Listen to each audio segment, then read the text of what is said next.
A tray of Dino nuggets slides into the oven. The kitchen fills with that toasted breading smell somewhere between fried chicken and buttered toast. A child grabs one by the tail. You have watched this 100 times, but here is something that might surprise you. That dinosaur and the plain round nugget on the next shelf started as the same mixture, ran through the same machine, and hit the same fryer. The only difference was a steel plate swapped in seconds. One stamps a circle, the other a Stegosaurus. If the shape is just a mold, what is actually inside? This is how a whole chicken becomes everything in your freezer, and why the most important difference was never the shape. Put a frozen chicken breast on a hot pan.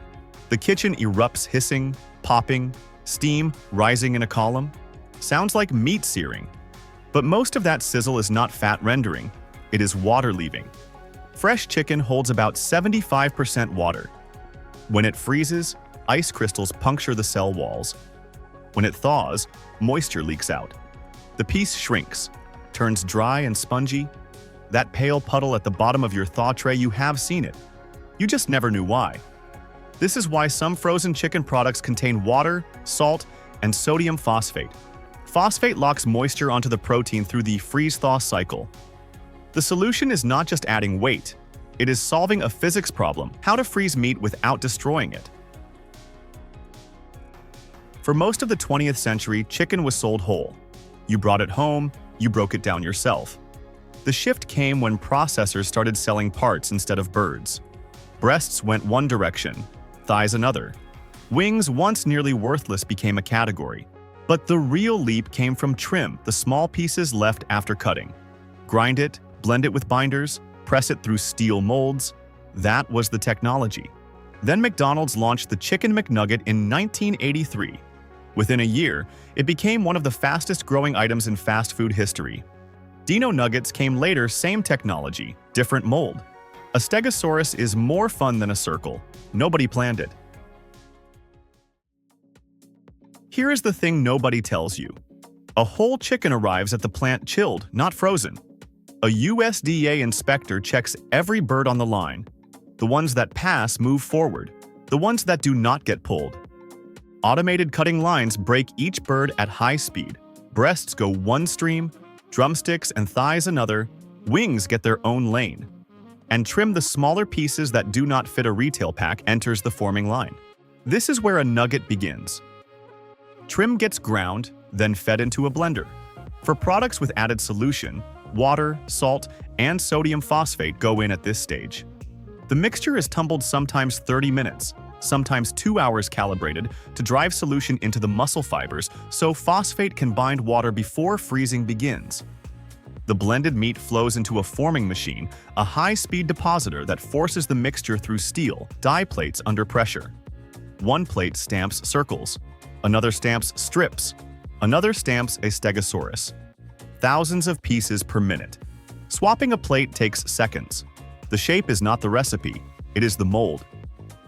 Every formed piece passes through 3 coating stations. First, pre-dust fine flour that gives the batter something to grip. Next, liquid batter poured over each piece like a curtain. Finally, seasoned breadcrumbs pressed onto the surface. 3 layers. Without pre-dust, the batter slides off. Without batter, breading will not stick. Without breading, no crunch. Coated pieces drop into a continuous fryer oil at 177 to 190 degrees Celsius for 20 to 30 seconds.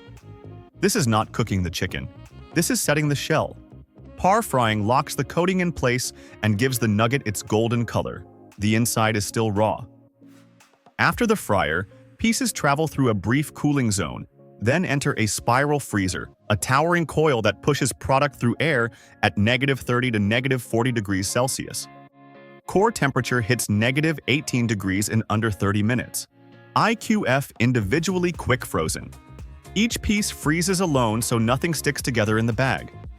Frozen pieces fall into a multi-head weigher, a machine with 14 to 16 radial buckets that sorts and combines portions to hit a target weight within 1 to 2 grams. Every bag passes through a metal detector. Some lines add X-ray, then sealed, date-coded, cased, palletized, shipped frozen. One bird arrives whole. It leaves us hundreds of products in hundreds of shapes, and the only thing separating the dinosaur from the circle is a steel plate. Here is where the story flips. You might expect the surprise to be something hidden. Instead, it has been on the package the whole time.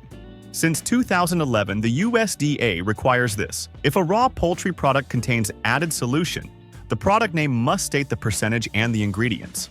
Chicken breast and chicken breast containing up to 15% solution of water, salt, and sodium phosphate are two different legal identities. Same freezer case. The government does not let companies hide that difference. Most people never read far enough to notice. Up to 15% of the weight on some bags is water, salt, and phosphate. The label says so. The price stays the same.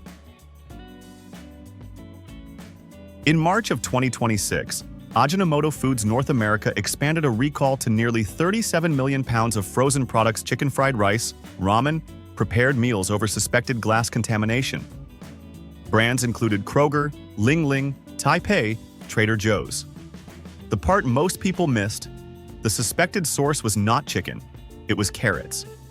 Contamination came from the vegetable supply chain, not the protein line. Then in April, FSIS issued a public health alert for great value dinosaur nuggets over elevated lead levels. Parents panicked. Then the system retracted the alert. Retesting showed a false positive from laboratory contamination. The product was clean. The system checks itself. But at the store, you are the only one checking. Next time you stand in the freezer aisle, skip the picture on the bag.